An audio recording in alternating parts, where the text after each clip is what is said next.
وزیر petroleum doctor مصدق ملک میرے ساتھ موجود ہیں.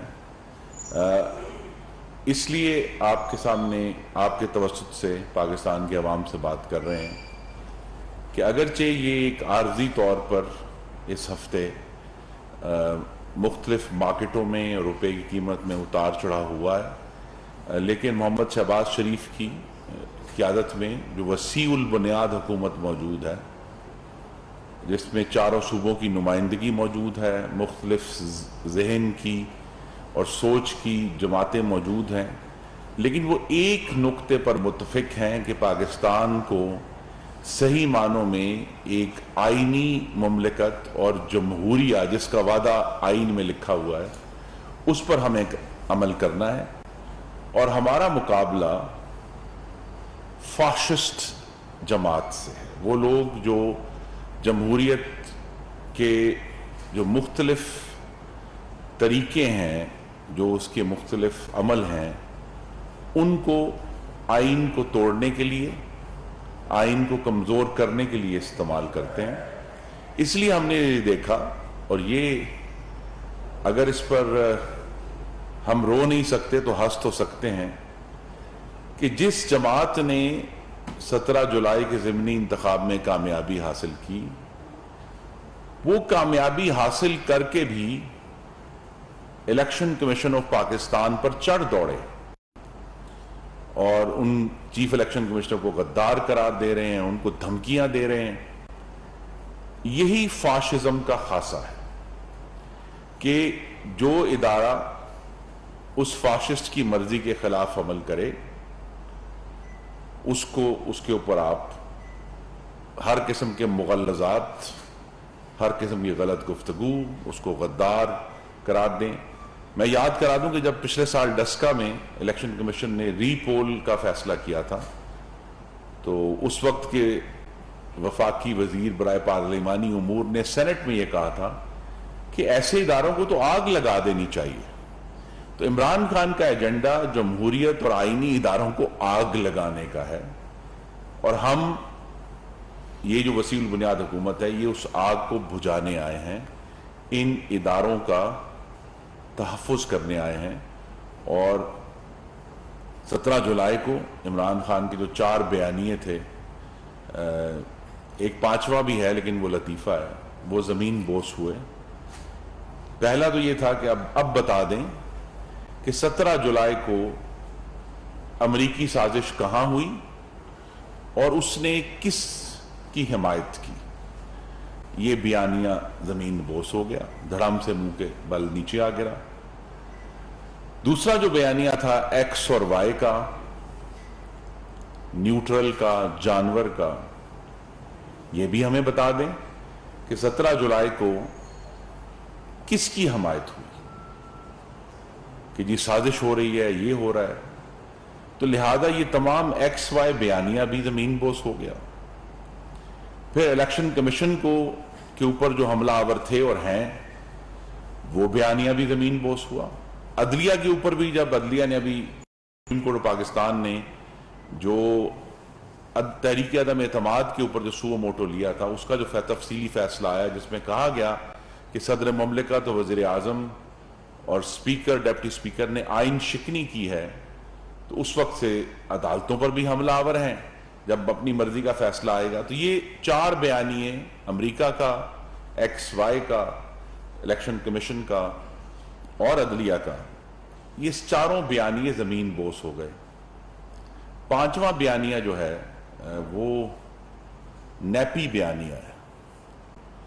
کہ جو امیدوار اس وقت مسلم لیگ نون کے مقابلے میں موجود ہیں، انہوں نے ایک پریس کانفرنس کی تھی کچھ عرصہ پہلے،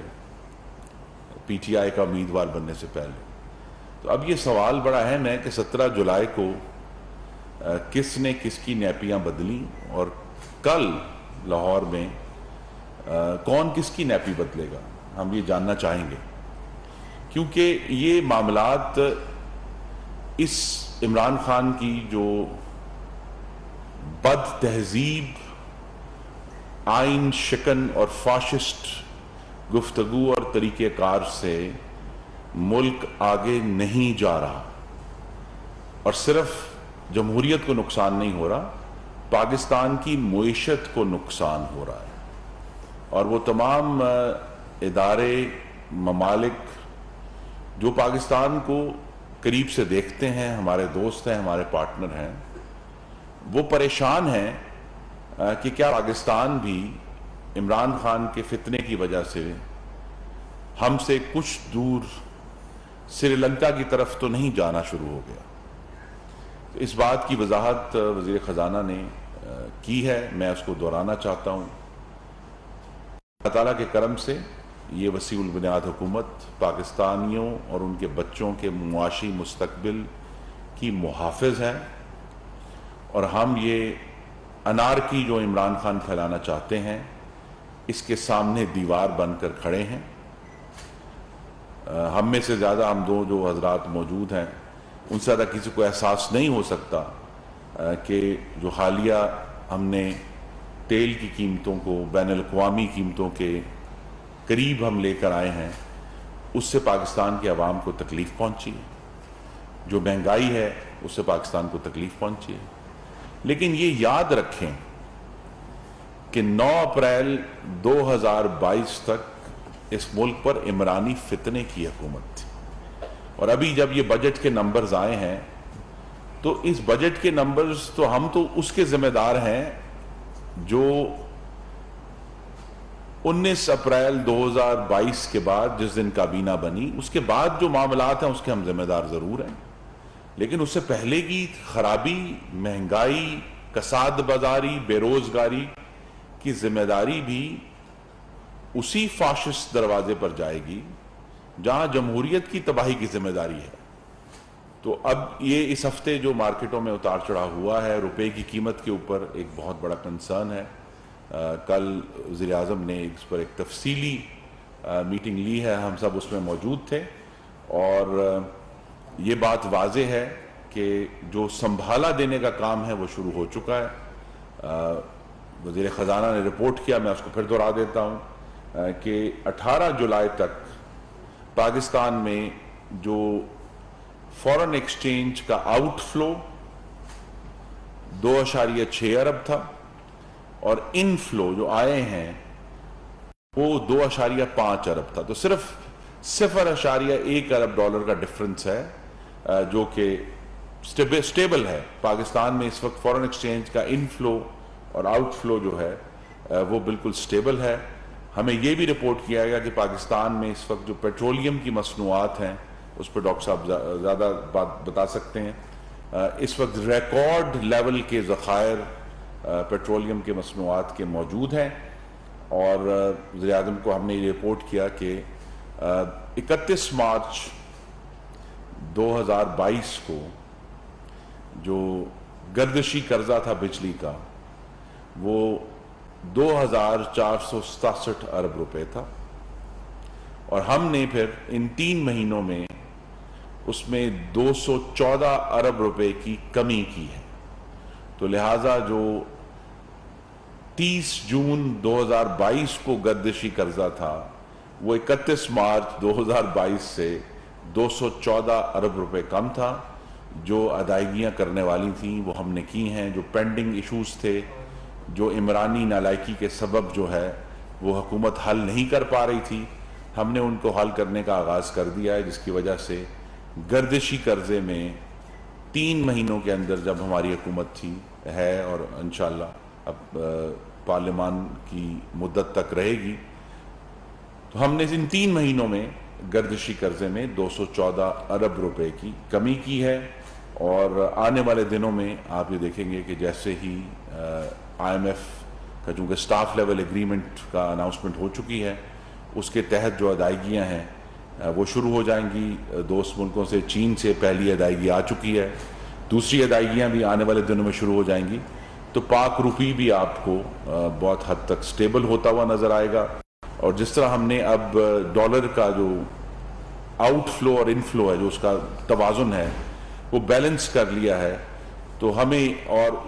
آلریڈی پیٹرولیم مصنوعات کی جو طلب ہے اس میں کمی آ رہی ہے، تو ہمیں یہ اب ایک واضح توقع ہے کہ آنے والے مہینوں میں یہ جو بیلنس آف پیمنٹس کا بحران ہے یہ بہت حد تک متوازن اور مستحکم ہو جائے گا، اور انشاءاللہ اس موسم خزاں میں جو آنے والا ہے ستمبر اکتوبر میں پاکستانیوں کو اپنی مہنگائی میں بھی ایک واضح طور پر کمی ہوتی ہوئی نظر آئے گی، اور یہ پوری کوشش جو ہے، پوری محنت جاری ہے۔ ہمارا مقابلہ نہ صرف فاشسٹ سے ہے بلکہ جھوٹ سے ہے، اور بہت ہی ڈھٹائی سے جھوٹ بولتے ہیں یہ فاشسٹ جو جمہوری لبادہ پہن کر ہمارے درمیان موجود ہیں، لیکن ہمیں سچ سے اور حق سے اور پاکستان کے عوام کی خدمت سے ان کا مقابلہ کرنا ہے۔ ہم پرعزم ہیں اور پورے عزم کے ساتھ، پوری جرأت کے ساتھ، پوری محنت کے ساتھ اور اللہ تعالیٰ کے حضور عاجزی کے ساتھ اپنا کام، اپنی محنت، اپنی کاوش جاری رکھیں گے۔ ڈاکٹر صاحب بہت بہت شکریہ جی۔ میرے خیال میں جو جمہوریت پہ وار ہوا ہے اور جو جمہوری استحکام کے لیے اقدام اٹھائے جا رہے ہیں اس پہ تو بڑی ایک تفصیل کے ساتھ آپ کے سامنے مقدمہ پیش کیا گیا۔ میں آپ کے جو معاشی حقوق ہیں ان کو بچانے کے لیے جو اقدامات کیے گئے ہیں، بالخصوص پیٹرولیم منسٹری کے اندر جو چیزیں کی گئی ہیں وہ آپ کے سامنے رکھنا چاہوں گا۔ سب سے پہلے تو آپ کو یہ بتانا چاہوں گا کہ ہمارے دو بڑے بڑے مقاصد کیا ہیں۔ آپ کو یہ بات معلوم ہے کہ اس وقت ہم پہ جو دباؤ ہے وہ درآمدات اور برآمدات، ان کا جو توازن ہے اس کی وجہ سے ہم پہ ایک پریشر آتا ہے۔ ہماری ایکسپورٹس جو ہیں وہ کم ہیں، ہماری امپورٹس جو ہیں وہ زیادہ ہیں، اس کی وجہ سے روپیہ جو ہے اس کو اپنی قدر، اپنی قیمت کھوتا ہے، اور ہمیں سیریس انٹرونشنز چاہیے اس کو بیلنس کرنے کے لیے۔ اس میں سے جو بڑا مقدمہ تھا وہ مفتاح اسماعیل صاحب نے کل پیش کیا، جس کی ابھی ترجمانی خرم دستگیر صاحب ہمارے وزیر جو ہیں انہوں نے کی تھی، آپ کو بتایا کہ بیلنس کہاں تک پہنچ چکا ہے۔ میں آپ کو یہ بتانا چاہوں گا کہ پچھلے جون اور اس سال کے جون میں اگر آپ ان کا دونوں کا مقابلہ کریں تو تقریباً 9% کم ہم اس وقت پیٹرولیم پروڈکٹ جو ہے وہ امپورٹ کر رہے ہیں اور اس کو بیچ رہے ہیں۔ اس کی ڈیمانڈ کے اندر ایفیکٹو مینجمنٹ کے ذریعے 9% کی کمی آئی ہے۔ پچھلے سال جون 2021 میں ہم تقریباً 7,78,000 میٹرک ٹن 778,000 میٹرک ٹن ہم نے پیٹرول بیچا تھا، اور اس مرتبہ جون میں وہ 7,04,000 پہ آ چکا ہے، جو 9% ریڈکشن ہے، جس سے جو ہماری امپورٹ بل ہے اس میں بڑی خاطر خواہ کمی آئی ہے۔ بالکل اسی طرح جو ڈیزل ہے، جو دوسری دو ہی بڑی چیزیں ہیں، ایک ڈیزل جو آپ کے ٹرکوں میں اور بسوں میں اور ایگریکلچر کے لیے زراعت میں استعمال ہوتا ہے، اور دوسرا پیٹرول جو گاڑیوں میں استعمال ہوتا ہے۔ بالکل اسی طرح تقریباً 8 سے 9% کمی آئی ہے پچھلے سال جون میں جو ہم بیچ رہے تھے ڈیزل، اور اس سال جون میں پچھلے سال 784,000 میٹرک ٹن یا 89,000 میٹرک ٹن ہم بیچ رہے تھے، 789,000 میٹرک ٹن، جو اس سال جون میں 7,12,000 میٹرک ٹن 712,000 میٹرک ٹن پہ پہنچ چکا ہے، جو کہ 8 سے 9% کی ریڈکشن ہے۔ تو ان دونوں چیزوں کے ذریعے جون کے مہینے میں ہماری جو امپورٹ تھی انرجی کی، اس میں بڑی خاطر خواہ کمی جو ہے وہ دیکھنے میں آئی ہے، جس سے ہمارا سیکٹر بیلنس ہو رہا ہے اور روپیہ جو ہے وہ سٹیبلائز ہوگا۔ مگر ابھی جولائی کا مہینہ ختم نہیں ہوا،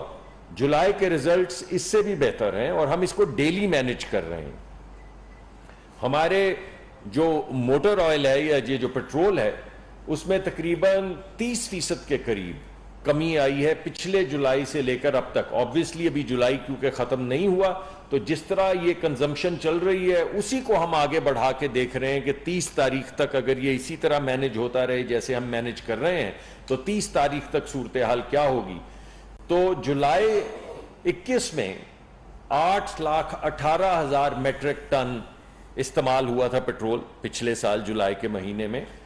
اور اس سال ہماری پروجیکشن یہ ہے کہ تقریباً 5,80,000 میٹرک ٹن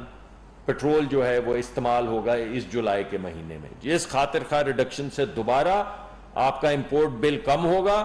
آپ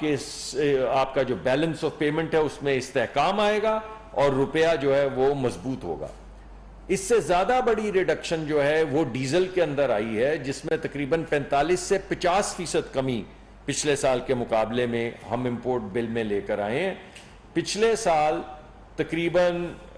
جولائی کے مہینے میں 7,30,000 میٹرک ٹن ڈیزل امپورٹ ہوا.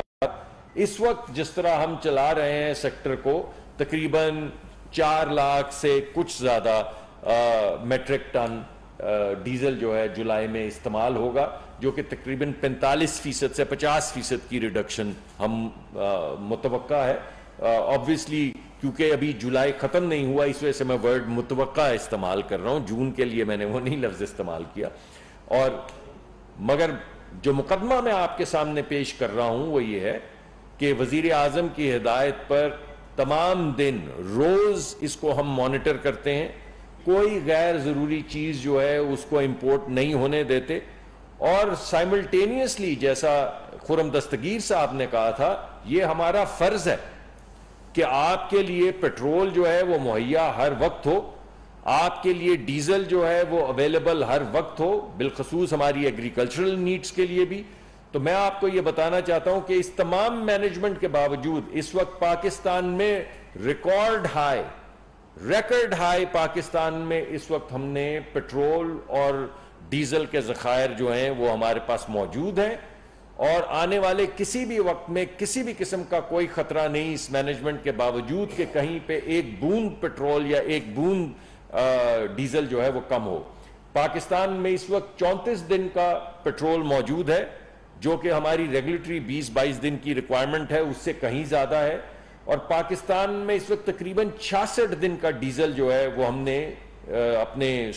سیکیورٹی کے لیے, انرجی سیکیورٹی کے لیے ہمارے پاس موجود ہے. تو ہم دونوں چیزوں کو بیلنس کر رہے ہیں, ہم اپنی امپورٹ کو نیچے لا رہے ہیں مگر اپنے ذخائر کو کم نہیں ہونے دے رہے. تو نہ لوگوں کو تکلیف ہوگی, نہ جو ہماری ترسیل ہے ڈیزل کی اور پیٹرول کی وہ کم ہوگی, اور انشاءاللہ بھی استحکام آئے گا, کیونکہ ہم اپنی امپورٹ کو آہستہ آہستہ نیچے لے کر آ رہے ہیں. میرے پاس میرے خیال میں اس مرتبہ پاکستان کی جو امپورٹ تھی, اگر مجھے نمبر صحیح یاد ہے, تو وہ تقریباً انرجی امپورٹ جو ہے وہ 1.4 ارب ڈالر کے قریب پہنچی, جو سگنیفیکنٹلی کم ہے پچھلے 3-4-5 مہینے کی امپورٹ سے. تو انشاءاللہ اسی طرح میں نے آپ کو ایک سیکٹر بتایا ہے, ہمارے اور بھی دیگر وزراء آپ کے سامنے آئیں گے اور ہر وزیر جو ہے وہ اپنے سیکٹر کی تفصیل آپ کو بتائے گا, جس سے آپ کو یہ پتہ چلے گا کہ ہمارے پاس ذخائر بھی موجود ہیں, ہمارے پاس انرجی سیکیورٹی بھی ہے, کسی قسم کی کوئی بریچ کا کوئی امکان نہیں ہے. میں نے آپ کو ایگزیکٹ دن بتا دیے کتنے دن کے ذخائر ہمارے پاس موجود ہیں, اور اس کو مینٹین کرتے ہوئے ہم پاکستان کی جو امپورٹ کا بوجھ ہے اس کو بتدریج کم کرتے آ رہے ہیں, اس کو ایک ایک پیٹرول پمپ کی لیول پہ مینج کر رہے ہیں, ایک ایک ڈیپو کی لیول پہ مینج کر رہے ہیں, تاکہ اگر کوئی ذخیرہ اندوزی کرنے کی کوشش کرے تو اس کو روکا جائے. بعض مرتبہ ذخیرہ اندوزی کی وجہ سے امپورٹ بل بڑھ جاتا ہے اور ہمارا امپورٹ بل جو ہے وہ نیچے آتا رہے. اسی کے ذریعے ملک ترقی کرے گا, اسی کے ذریعے استقامت آئے گی, اسی کے ذریعے روپے کے اوپر جو بوجھ ہے وہ کم ہوگا, اسی کے ذریعے یہ جو 5-7-8 لوگوں کی وجہ سے اسپیکولیشن ہو جاتی ہے اور ایک دن میں روپیہ بڑھ جاتا ہے یا گھٹ جاتا ہے, یہ اسپیکولیشن ختم ہوگی اور ہم ایک استقامت کے ساتھ انشاءاللہ پاکستان کی معیشت کو لے کر آگے بڑھیں گے. تو یہ میں آپ کے صرف ایک چیز اگر آپ ایڈ کر لیں وہ یہ ہے کہ ایک تقابل ضروری ہے کہ جس طرح میں نے کہا ہمارے خطے میں ایک ملک میں جب معاشی مشکلات آئی ہیں اس کا سب سے بڑا جو نشان تھا وہ یہ تھا کہ وہاں پیٹرولیم مصنوعات ختم ہو گئی اور وہاں لوگوں کو 4 دن جو ہے وہ پیٹرول کے لیے لائن میں لگنا پڑا. یہاں اللہ تعالیٰ کے کرم سے ڈیزل کے لیے تو 2 مہینے کے ذخائر موجود ہیں اور پیٹرول کے بھی 34 دن کے ذخائر موجود ہیں. تو لہٰذا یہ بات واضح ہونی چاہیے کہ یہ وسیع البنیاد حکومت جو ہے پاکستان میں دہرا رہا ہوں اپنا جملہ، پاکستان میں رہنے والوں، ان کے بچوں اور اس معیشت کے استحکام کے لیے، اور جو مشکلات دوسرے ملکوں میں دیکھی جا رہی ہیں ان میں آپ کو معلوم ہے کہ ہمارے خطے میں دوسرے ممالک ہیں، ہر جگہ اس وقت توانائی کا بحران آیا ہے، پیٹرول کا بحران آیا ہے، مختلف ممالک اسے مختلف طریقوں سے نمٹ رہے ہیں، لیکن انشاءاللہ یہ جو بین الاقوامی بحران ہے، ہماری کوشش یہی ہے کہ پاکستان میں رہنے والوں کو جس حد تک اس سے محفوظ رکھا جائے وہ رکھا جا رہا ہے، اور میں پھر کہوں گا کہ یہ تقابل آپ کے سامنے ہے کہ پاکستان میں انشاءاللہ پیٹرولیم مصنوعات ہیں وہ اس وقت وافر موجود ہیں، اور دوسری بھی توانائی کی جو ذرائع ہیں ان پر مستقل ہم نگرانی اور ان کا خیال کر رہے ہیں کہ پاکستان کی معیشت جو ہے اس میں کوئی فرق نہ آئے۔ اور پھر میں دہرا دوں ایک بات جو میں پہلے یہاں کر چکا ہوں کئی دفعہ، وہ یہ ہے کہ پاکستان کی صنعت کو بلا تعطل جو انڈسٹریل فیڈرز ہیں ڈیڈیکیٹڈ، وہاں مستقل بجلی کی فراہمی جاری ہے تاکہ پاکستانیوں کا روزگار جو ہے اس میں کوئی اثر نہ پڑے۔ جناب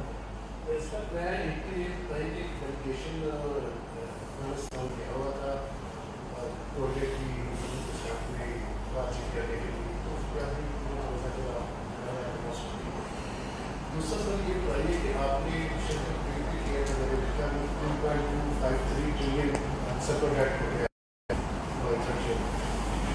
اس کے ایویلویشن کا پچھلے سال میں جو ریویو ہوا ہے اس کا کتنا امپیکٹ ہے، اور اس میں نیپرا نے جو ڈٹرمنیشن پی سی اے کی اور ایف سی کی دینی تھی وہ نہیں ہوئی، اس کی وجہ سے اب کتنا امپیکٹ رہا اس کا اگلے سال میں آپ کے پاس ہوگا سر۔ اور ایک تیسرا سوال سر یہ ہے کہ یہ کل ایک ہیئرنگ میں ایک صاحب نے کراچی میں نیپرا کی ہیئرنگ میں انہوں نے کہا کہ کراچی میں 200 MMCF کی گیس جو ہے وہ کیپٹل پاور پلانٹس کو دی جا رہی ہے، اور ان کی جو لاگت ہے وہ 13 روپے کے قریب پڑتی ہے، اس میں کہا میری جو ہے 44 روپے پڑ رہی ہے، میرا بھی کوئی کہتی ہے، تو لہٰذا اس کی پرپوزل تھی کہ یہ جو 200 MMCF کی گیس ہے RLNG ہے وہ RLNG کے پاور پلانٹس ہیں ان کو ڈائیورٹ کر دی جائے، اس سے 3 سے 4 روپے پر یونٹ بجلی کی کاسٹ کم ہو سکتی ہے۔ سر اس پہ تھوڑا میں آپ سے جی دیکھیے، چونکہ تمام ہمارے جو پاور پلانٹس اس وقت موجود ہیں، آنے والے دنوں میں تو چونکہ ایک شمسی توانائی کی پالیسی متوقع ہے اور بہت میجر ہمارا بیلنس توازن جو ہے وہ فیول کے حوالے سے انشاءاللہ مثبت طریقے سے بدلنے جا رہا ہے، لیکن یہ تو جو کمی آئی ہے سرکولر ڈیٹ میں، یہ تو ہم نے اپنی پیمنٹس کے ذریعے ہم کمی لے کر آئے ہیں کہ ہم نے جون میں، اور میں اس کے لیے وزیر اعظم کا اور وزیر خزانہ کا شکر گزار ہوں کہ انہوں نے اس معاملے کو بہت سنجیدگی سے لیا ہے کہ ہمیں آگے بڑھنا ہے، اور وہ جو 4 سال کی ایک عمرانی نالائکی تھی، سی پیک دشمنی تھی، اور نیب گردی کے ذریعے پوری معیشت کو اور پاور ڈویژن کو خاص طور پہ اس کو ٹارگٹ کیا گیا تھا، ہمیں اس سے نکلنا ہے۔ اس کی وجہ ہے کہ ہم نے جون میں جو بہت سارے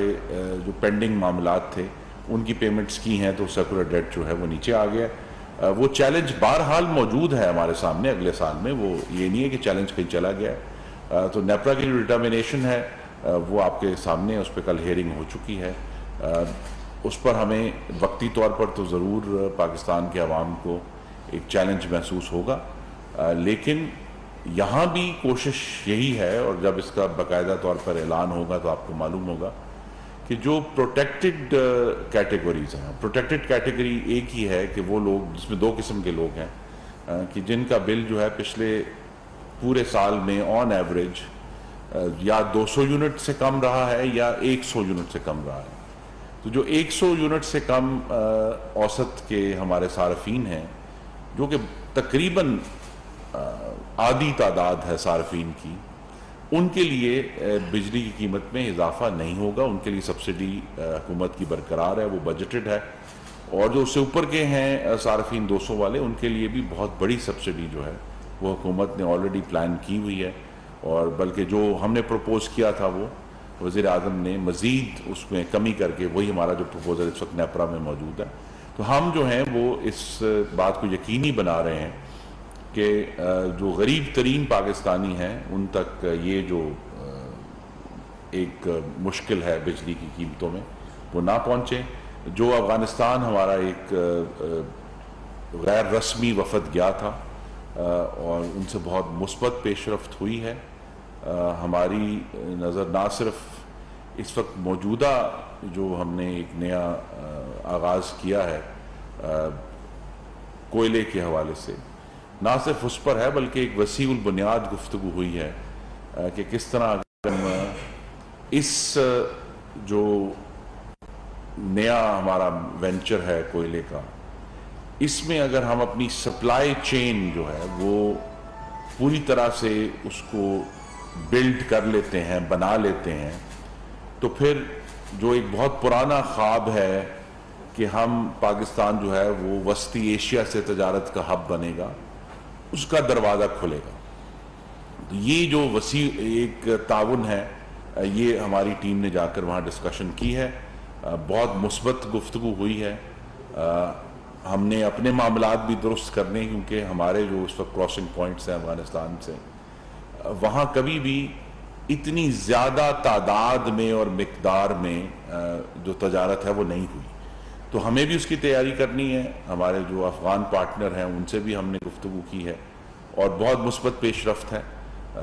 آنے والے دنوں میں ہم اس کی باقاعدہ طور پہ آپ کو بتائیں گے بھی کہ اس میں کیا معاملہ ہو رہا ہے، لیکن ہمیں یہی امید ہے کہ ابھی جو ایک محدود پیمانے پر ہم نے اپنا یہ کام شروع کیا ہے،